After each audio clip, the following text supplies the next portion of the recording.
Salut à tous, bienvenue dans Prolongation, l'émission qui prolonge le débat autour des matchs de l'OGC Nice et de son actualité qu'on continue d'analyser, commenter, décortiquer en long, en large et surtout en travers. Oui, la saison se poursuit, elle se termine même, mais on a encore quelques petites choses à se dire avec nos invités du jour. Regardez, ils sont déjà connectés. Journaliste la chaîne L'équipe, Mika Lefebvre est là. Comment ça va, Mika ?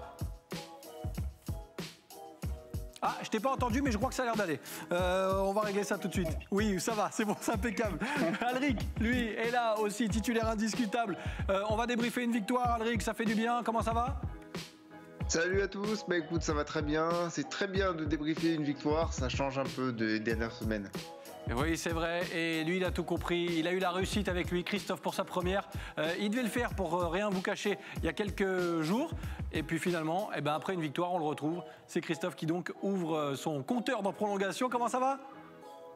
Salut, merci pour l'invitation. Et en effet, c'est plus sympa d'arriver après Montpellier qu'après Dijon. Voilà, c'est ça, on va dire ça comme ça. Regardez le sommaire de cette émission parce qu'on va revenir sur cette victoire de l'OGC Nice. 3-1 face à Montpellier. Des paroles aux actes, oui. Il y avait eu beaucoup de paroles depuis quelques semaines, surtout après Dijon. Il fallait relever le niveau, en tout cas relever la tête et montrer un peu plus de fierté pour représenter fièrement le maillot niçois. Ça a été fait face à Montpellier. On y revient dans un instant. Et puis, dans la deuxième partie, on évoquera le rôle d'arbitre que peut jouer l'OGC Nice sur cette fin de saison avec des matchs intéressants. Le prochain à Lille, par exemple. Il y aura le déplacement à Lyon en fin de championnat. On parlera de tout ça avec cette fin de saison de l'OGC Nice dans la deuxième partie de Prolongation qu'on commence tout de suite avec ce débrief de cette victoire face à Montpellier. On ouvre donc ce premier sujet. Oui, des paroles aux actes. C'était bien de parler, c'était encore mieux de montrer sur le terrain qu'on était capable de réaliser de belles choses. Mika, j'ouvre le bal avec toi. C'est vrai qu'on s'attend à tout avec cet OGC Nice cette saison. On ne les imaginait pas forcément à ce niveau-là face à Montpellier, surtout après 3-4 minutes de jeu. Et puis finalement, l'OGC Nice répond présent un peu de façon surprenante, mais c'est a priori l'OGC Nice qu'on a l'habitude de voir depuis maintenant le début de saison.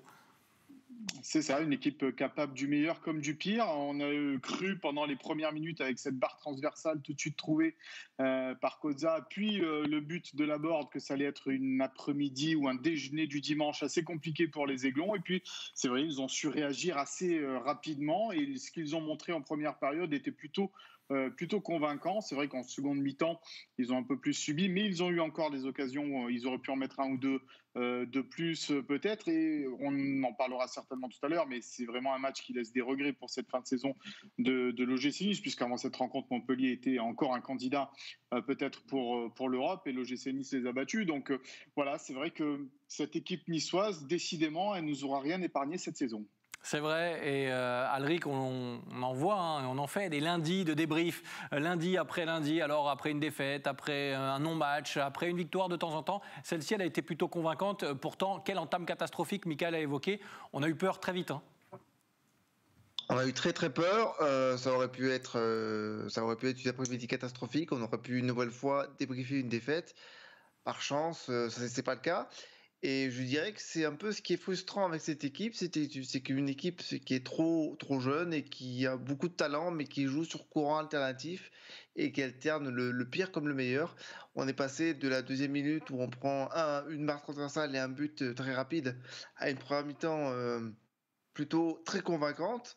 Et ça laisse des regrets, comme le disait Mika et comme tu disais toi aussi, parce que effectivement, on aurait pu faire beaucoup mieux sur d'autres matchs qui étaient à notre portée. Et on le voit face à un adversaire comme Montpellier, qui est un adversaire qui joue bien au ballon et qui aurait pu nous poser beaucoup plus de problèmes si l'équipe n'était pas amputée de nombreuses absences notamment. Alors Christophe, toi aussi j'imagine que ce match, tu l'analyses un peu comme nos confrères là, autour de la table, virtuellement j'allais dire, puisque c'est vrai que ce match était mal parti, puis finalement on retrouve un OGC Nice qu'on a trop peu vu malheureusement cette saison, avec des idées, de l'envie et offensivement un potentiel très intéressant. C'est exactement ça. C'est, je dirais, dommage en fait. Dommage parce qu'il y avait moyen de faire autre chose sur cette saison. Et si on avait joué ne serait-ce que la moitié de nos matchs de cette manière-là, je pense qu'on pourrait être tranquillement européen. Et en fait, non. Il y a eu des trous noirs, pas mal de trous noirs, trop de trous noirs d'ailleurs, dont Dijon, et qui est le reflet. Et ces deux matchs, en fait, je pense qu'ils reflètent complètement la saison niçoise. l'enchaînement Dijon-Montpellier, c'est ce qu'on a vécu un peu toute la saison, quoi. Comment tu l'expliques, ce grand écart ? Effectivement, je pense que la jeunesse n'y est pas pour rien. Je ne sais pas si vraiment on a cru en nous. Après, il y a eu le changement d'entraîneur, il y a quand même eu beaucoup de paramètres qui vont faire que ça n'a pas été simple. Le fait aussi de jouer, je pense, dans des stades à huis clos, sans supporters, surtout à Nice, à l'Allianz. Je pense que mentalement, beaucoup de joueurs le disent d'ailleurs, et pas qu'à Nice, c'est un problème. Et certains matchs où il n'y a pas vraiment d'intérêt, les joueurs peuvent passer à côté. Je pense qu'on l'a vu pas mal de fois. Et là, il y a de l'orgueil. Je pense qu'il y a de l'envie. Il y a eu ce qu'il fallait contre Montpellier, mais on n'est pas arrivé à mobiliser, on va dire, ces énergies-là suffisamment au long cours. C'est vrai que ça a été très irrégulier. C'est vrai que, Mika, sur le match face à Montpellier, on a retrouvé des valeurs qu'on aurait voulu voir plus souvent, avec des choix aussi de la part d'Adrien Urcer. On va voir la composition d'équipe. Il avait notamment choisi de titulariser Attal, qui faisait son retour un petit peu plus haut sur le terrain, qui ont alterné d'ailleurs. Là, on l'a mis à gauche, mais il a commencé à droite. Enfin, avec Ronny Lopez, ils ont un petit peu alterné. Il y a eu cette titularisation de Boudaoui au milieu de terrain. Urcer a fait des choix. Force est de constater que sur cette rencontre, en tout cas, ça a plutôt bien marché. À sa décharge, c'est vrai qu'il n'a pas eu souvent le choix, Adrien Urcea, depuis qu'il est à la tête de l'OGC Nice, parce qu'entre les blessures, les Covid, les choses comme ça a été compliqué à chaque fois d'aligner le même 11 type. Et là, c'est vrai qu'avec le retour, par exemple, moi, surtout de Boudaoui au milieu de terrain, ça a vraiment fait la différence pour les Aiglons. La montée en puissance d'Alexis Claude Maurice, la sérénité de Todibo, même s'il y a encore quelques petites erreurs de concentration parfois. Cette équipe de l'OGC Nice, elle a un tout autre visage. Il faut voir aussi que face à Nice, il y avait quand même une équipe de Montpellier qui était complètement coupée en deux, qui laissait pas mal d'espace entre les lignes. Donc les Niçois ont su bien en profiter, en particulier donc avec ce positionnement de Claude Maurice derrière les attaquants, l'impact de Boudaoui au milieu de terrain, la justesse, même si c'est pas souvent le cas, où c'est de Morgan Schneiderlin dans les passes et à la récupération.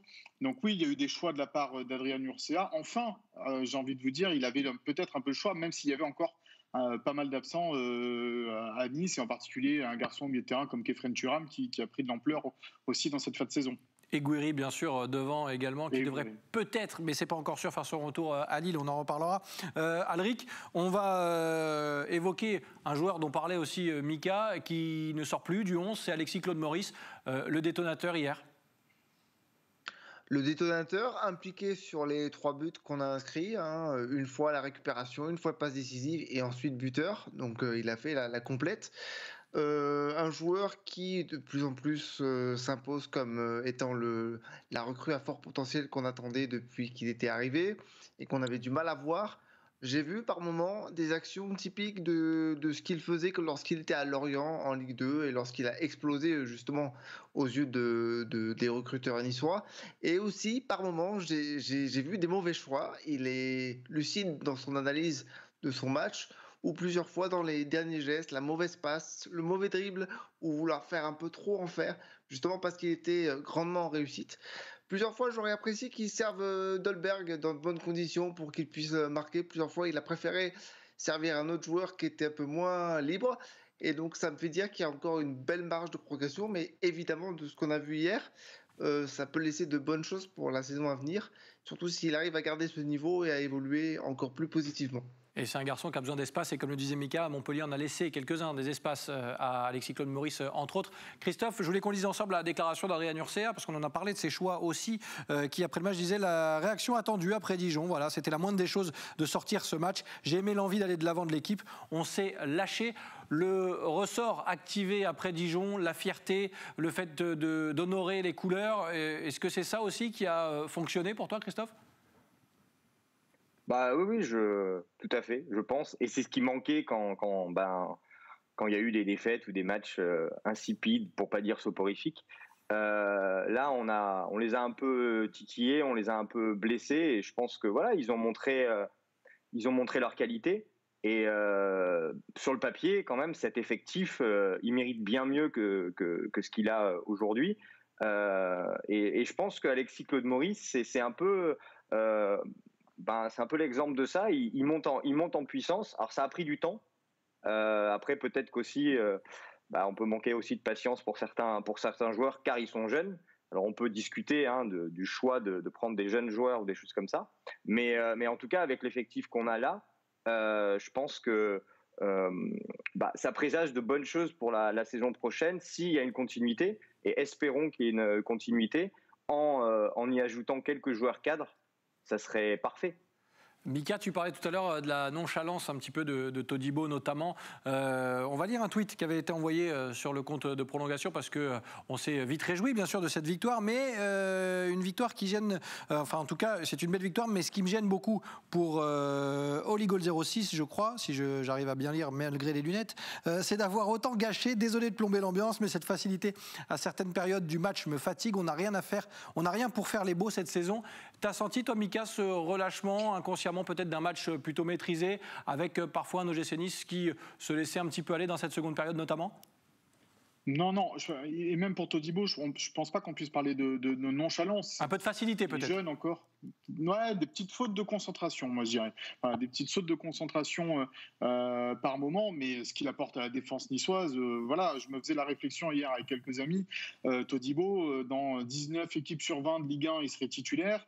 Et je me demande si au PSG, dans une défense à 3, il ne pourrait pas l'être aussi à un moment donné. Donc c'est un super joueur et il faut être heureux de l'avoir à l'OGC Nice. Et il a une marge de progression encore énorme et c'est ce qui fera sa force. Après, oui, moi il y a un geste, même s'il était beau, il était spectaculaire, c'est le petit contrôle de Ronny Lopez à un moment dans le match. Alors on vibre bien sûr pour ce genre de petit contrôle, mais ça va, l'OGC Nice est 10e, ils ont coupé tout ce qu'ils ont voulu cette saison, on fait pas le malin, quoi. Voilà, c'est-à-dire que c'est pas parce qu'il y a 3-1 que tu dois, je sais pas quel était le score à un moment donné, mais voilà, un peu de... Voilà, en plus, c'est pas le meilleur Ronny Lopez depuis le début de la saison. Il a fait quelques bons trucs, mais c'est pas non plus. Il n'a pas apporté tout ce qu'on attendait du côté de l'OGC Nice. Donc, soyons humbles. C'est vrai, c'était à 3-1 d'ailleurs, c'était en deuxième période sur une longue transversale. On va regarder un deuxième tweet avant de refermer la parenthèse de Montpellier, parce qu'on l'a évoqué tout à l'heure, la frustration bien sûr. Comme quoi, quand on veut, on peut, on a les joueurs pour faire de belles choses, ça en devient même frustrant qu'on n'ait pas su jouer ainsi à tous les matchs. Certains montent en puissance, Claude Maurice est exceptionnel, Boudaoui déjà de retour, il ira très haut. Alric, c'est la frustration qui ressort d'un match comme ça en se disant... Si l'OGC Nice, alors avec des si, voilà, vous savez ce que ça donne, mais c'est vrai qu'on est un peu frustré de se dire qu'il y a un tel potentiel dans cette équipe qu'on aurait aimé voir ça plus souvent. Oui, on est frustré de voir des résultats comme celui d'hier qu'on aurait aimé répéter un peu plus souvent dans la saison, mais comme je l'ai dit, comme je le répète, l'équipe est trop jeune pour moi.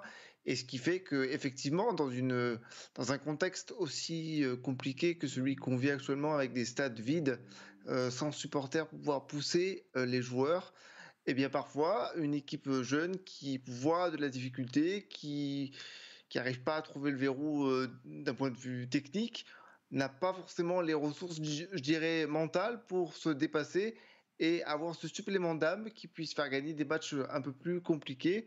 Et c'est là où on manque peut-être de présence, de cadre, et qui fait qu'on joue sur courant alternatif. Parce qu'effectivement, du talent, cet effectif en a, c'est indéniable. Mais par exemple aussi, pour revenir un petit peu sur ce qu'on disait sur Alexis Claude Maurice, plusieurs fois, parce qu'il était en confiance, parce qu'il se faisait plaisir, eh bien, comme je l'ai dit tout à l'heure, il y avait le dribble de trop, il y avait la mauvaise passe, il y avait l'envie de se faire plaisir, mais peut-être le problème de trop en faire, au lieu de jouer simple. Et c'est ça un petit peu le péché de ces jeunes joueurs qui ont besoin de progresser avec des cadres autour d'eux qui savent à un moment donné contrôler, tempérer un peu cette fougue pour justement amener un amalgame qui puisse permettre d'avoir de la continuité qui en a grandement besoin. Christophe, pour terminer sur ce match, l'irrégularité qu'on peut apercevoir sur un match même de l'OGC Nice, c'est un petit peu le résumé de ce qu'on a vu cette saison finalement. Complètement. Ça résume bien la saison entre la première mi-temps et la seconde mi-temps. Après, bon, on peut pas trop en vouloir. Il y a 3-1, on n'a jamais trop mené par 2 buts d'écart. C'était plutôt l'inverse. Donc, je peux comprendre. Mais j'ai pensé exactement la même chose quand Mika a répondu au contrôle de Ronny Lopez en seconde période, ça servait pas à grand chose. Et c'est vraiment le geste, il symbolise quelque chose. Après, c'est chouette, hein. Mais bon, on n'a même pas pu se lever, hein, parce que c'est du canapé, quoi. Oui, c'est ça. Et puis bon, c'est vrai qu'il ne servait pas à grand-chose à 30 mètres du but.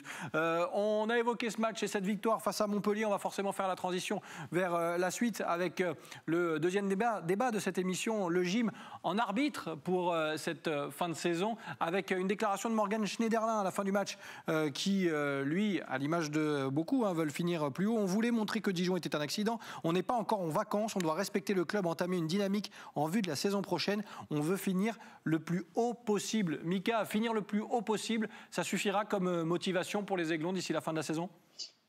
Je crois que Morgan Schneiderlin a même ajouté derrière on ne veut pas que Monaco soit champion. Donc ce rôle d'arbitre, je ne sais pas comment ils vont le prendre puisqu'ils vont à Lille la semaine prochaine. Donc ça veut dire quoi ? Qu'ils vont perdre les armes à la main à Lille parce que Monaco ne doit pas être champion. Allons, soyons sérieux, 5 minutes quand même aussi. Oui, Nice a un rôle d'arbitre à jouer. Il faut qu'ils jouent à fond tous les derniers matchs, ne serait-ce que pour leur honneur, pour leur orgueil, pour les supporters qui les ont pas vus de la saison et qui ont eu beaucoup de désillusions pour l'instant. Nice ira aussi à Lyon, donc voilà, s'ils arrivent à jouer sérieusement sur l'arbitre, on leur reprochera pas de perdre ni à Lille ni à Lyon, je pense mais il faut encore voir comment ils pourraient perdre cette rencontre. Et puis n'oublions pas qu'il y a quand même des joueurs qui l'année prochaine doivent montrer qu'ils veulent toujours faire partie du fameux train Ineos. Ce fameux train qui était un TER cette saison, voire le train d'Épine, et qui doit se transformer en train grande ligne ou en TGV la saison prochaine. Donc il y a des joueurs aussi qui doivent montrer des choses dans cette fin de saison s'ils veulent rester à l'OGC Nice. Christophe, l'OGC Nice de Dijon ne servira à rien. Celui qu'on a vu dimanche face à Montpellier, lui, peut jouer ce rôle d'arbitre ? Ah bah oui, tout à fait. Et je pense que le match contre Lille, qui va être... je pense, de très haut niveau, en tout cas du côté lillois, va être intéressant. Et souvent, l'OGC Nice, dans les matchs comme ça, où il n'y a pas trop d'enjeux, mais contre un adversaire fort, le niveau monte. Dès qu'il y a de l'enjeu, bon, on peut avoir tendance à perdre un peu nos moyens, mais souvent, j'ai l'impression que les matchs qui servent à rien, où il n'y a pas vraiment d'enjeu, mais que l'adversaire a un certain niveau, les joueurs se mettent au niveau et ça génère encore plus de frustration parce qu'on se dit mais comment on a pu produire de telles partitions face à des équipes dites entre guillemets plus faibles. Donc moi j'ai bon espoir que le match contre Lille soit sympathique. On gagnera certainement pas, mais on sera peut-être pas marché dessus. Enfin j'espère. On l'espère, bien sûr. Alric, on va revoir le classement. L'OGC Nice arbitre, ok. Que peut jouer l'OGC Nice hormis cette 7e, 8e place d'après toi sur ces 4 derniers matchs? Il n'y a pas grand-chose à espérer non plus, il ne faut pas se voiler la face. Alors moi, ce qui me fait rire, c'est qu'il reste 4 matchs, 12 points à prendre. On est à 8 points, je crois, de la 7e place. Et Morgan Schneiderlin dit qu'il faut finir le plus haut possible. Alors, sans lui manquer de respect, on finira peut-être pas mieux que 8e. Parce que je vois mal Rennes abandonner sa course à l'Europe. Eux qui peuvent encore peut-être s'y accrocher. Donc, 8e, ce serait un grand maximum pour moi. Après, ce qui est très important pour reprendre un petit peu le titre du débat, l'OGC Nice en arbitre, oui, c'est important parce que la course au titre est belle, la course au titre est grande. Ça fait longtemps qu'on n'avait pas vu ça en Ligue 1. Il faut le jouer à fond, il ne faut surtout pas fausser cette fin de championnat en laissant ce qu'on a plus.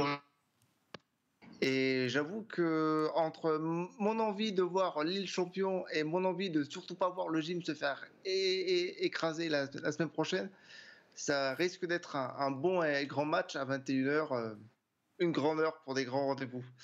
J'ai vu réagir Mika, oui, ça va être une belle fin de championnat et l'OGC Nice va avoir son mot à dire. Je mets de côté les matchs face à Brest et Strasbourg qui normalement, face à 2 adversaires qui devraient se maintenir en Ligue 1, Strasbourg peut-être là prochainement, je mets de côté ces 2 matchs-là.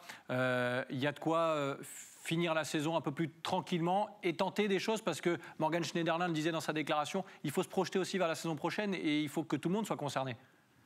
Ouais, c'est ça, c'est ce que je disais tout à l'heure. Fut une époque, le GC Nice essayait de grappiller une 7e, 8e place pour avoir 1 million d'euros, peut-être de plus de droits télé. Bon, cette année, ça ne sera pas le cas puisqu'il n'y a pas de droits de télé. On n'ira pas chercher l'argent là. Mais non, oui, pour l'honneur, pour l'orgueil, pour se montrer, pour dire que voilà, cette saison était peut-être juste un accident de parcours, que les jeunes ont compris comment il fallait mener toute une saison, comment il fallait réagir face au gros. Et puis, Alric l'a bien dit, il ne faut pas fausser le championnat, parce que si l'OGC Nice prend 5-0 à Lille, mais gagne 2-0 à Lyon, que dira-t-on de cette équipe Nice, qu'elle a choisi le champion de France ou celui qui allait participer à la Ligue des Champions? Je pense qu'elle a eu beaucoup de maux et de problèmes cette saison, ne lui en rajoutons pas. Prochain match à Lille, Mika, je te laisse encore quelques secondes la parole parce qu'il y a un entraîneur là-bas qui marche plutôt bien et dont on parle de plus en plus à Nice. Ça paraît parfois improbable, mais pourquoi pas, on en a vu des choses. Alors je sais que nos confrères du journal L'Équipe s'interrogent sur le fait que Christophe Galtier pourrait être le profil idéal pour l'OGC Nice, que des contacts seraient peut-être avancés, qu'on parle d'un salaire doublé. Est-ce que toi, tu as des infos là-dessus? Est-ce que finalement Christophe Galtier pourrait devenir l'entraîneur de l'OGC Nice? C'est compliqué parce que donner 360 000 euros à Christophe Galtier aujourd'hui, ça me paraît beaucoup pour un entraîneur de l'OGC Nice. Après, c'est vrai qu'il y a des contacts. On sait que Christophe Galtier aime ce club, aime ses dirigeants, aime Jean-Pierre River, aime Julien Fournier aussi. Il y a des contacts entre Julien Fournier et Christophe Galtier. Je sais que d'autres entraîneurs ont déjà refusé le poste pour l'instant de l'OGC Nice ou ne se prononcent pas, attendent la fin de saison.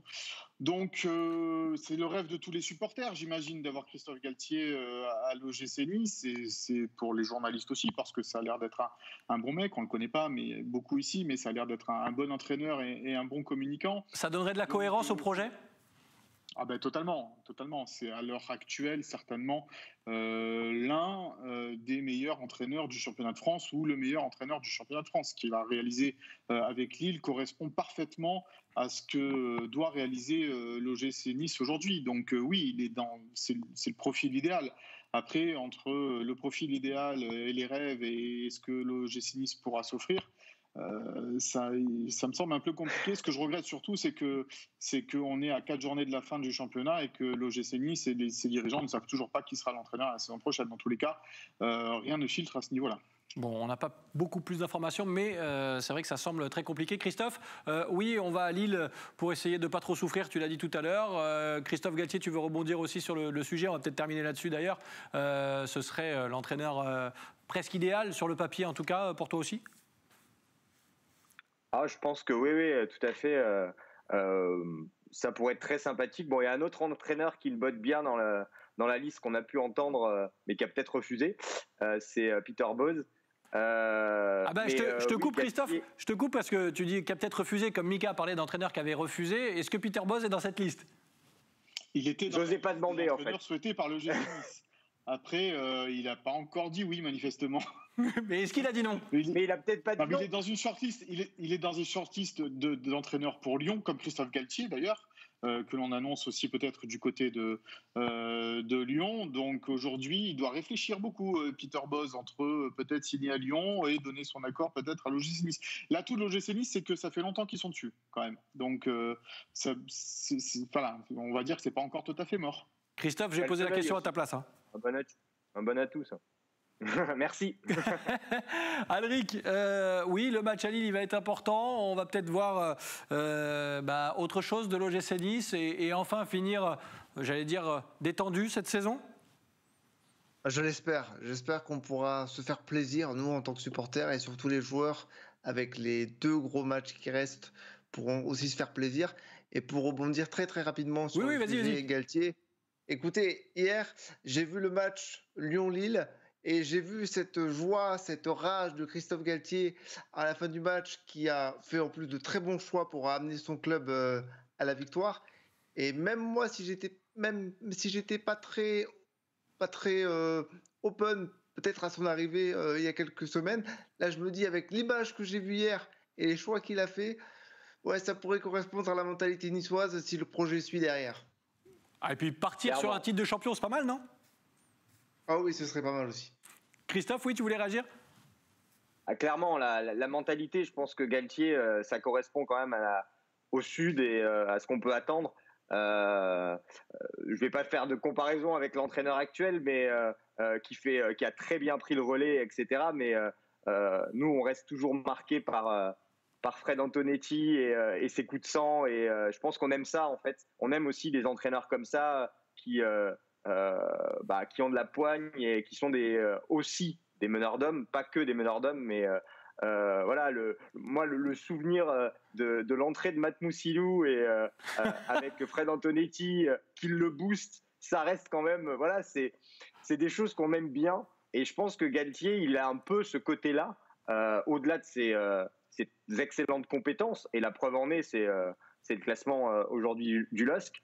Ça pourrait nous faire beaucoup de bien et d'avoir vraiment quelqu'un qui s'investit et qui défend son club et qui est pas dans la demi-mesure. Ce qui nous a aussi manqué avec Patrick Vieira, je pense que c'est ça. C'est aussi au niveau communication, quoi, quelqu'un qui envoie, quoi, parce qu'on est comme ça. On aura l'occasion d'en débattre du futur entraîneur de l'OGC Nice d'ici la fin de la saison dans cette émission, bien sûr. Bravo et merci Christophe pour cette première. C'était top. Bravo à toi. Merci beaucoup. Merci Alric, comme chaque semaine. Au top aussi. Merci à toi. Et merci Mika qui viendra nous donner le nom du prochain entraîneur dans une prochaine émission. Ah oui, j'espère, Mika. Reviens pour nous donner le nom d'entraîneur vite. Voilà, merci à tous les trois en tout cas. Merci à vous de nous avoir suivis. Si vous voulez réagir, participer à Prolongation, être connecté vous aussi à ce plateau, vous nous écrivez sur le compte Twitter de Prolongation. Et on discutera un petit peu du gym. Il reste encore 4 journées, ça en fait des choses à dire. On fera le bilan bien sûr d'ici la fin de la saison. Merci de votre fidélité et on se retrouve très vite sur les antennes d'Azur TV. Bye bye.